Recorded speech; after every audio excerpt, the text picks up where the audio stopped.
Nuovo vertice regionale per fronteggiare le emergenze dovute al disastro causato dal maltempo. Dopo i sopralluoghi, il punto con tutti gli enti preposti alle operazioni di soccorso e aiuto, a iniziare da Veneto Strade. Ci hanno dato una mano anche gli amici trentini liberando alcuni euro e quindi aiutandoci ad accedere anche da Trento.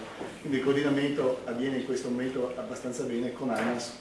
Analogamente forniamo un bypass a Sant'Antonio ad ANAS e riusciamo quindi anche a far passare tutte le colonne, mentre quella che c'è stata stanotte, poco dopo Cencenighe, la dovremmo risolvere in serata anche con un allargamento al monte. Poi abbiamo il ponte tra Santo Stefano e Sappada, che anche quella ha una piccola limitazione, ma credo che anche in serata verrà tolta dopo un'ispezione dei tecnici. E con la forestale il punto sulla situazione dei nostri boschi, spazzati per un totale di oltre 60.000 ettari tra le due province di Belluno e dell'Alto Vicentino. Avrà delle ripercussioni anche sull'aspetto delle comunicazioni di questo inverno con la neve, perché c'è un aspetto di valanghe e sicuramente ci sono delle zone che saranno completamente scoperte.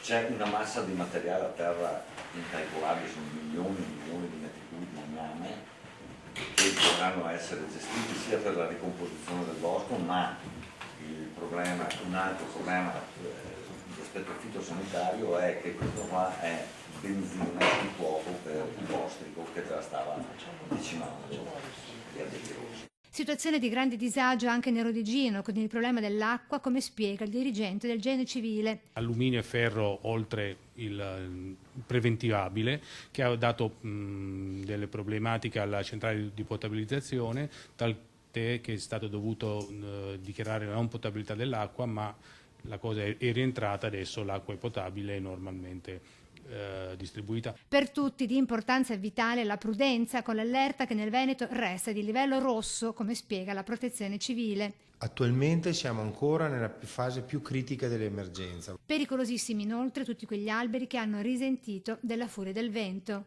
Dopo 5 giorni di piena dei fiumi, gli argini sono molto pericolosi, quindi vi prego di non andare a vedere le piene, restare in televisione a guardarvela, evitate di andare sugli argini dei fiumi anche in pianura, l'argine degli Adige, dell'Adige, del Bacchiglione, di tutti questi fiumi, lasciate stare, del Piave, non andate a vedere le piene dei fiumi.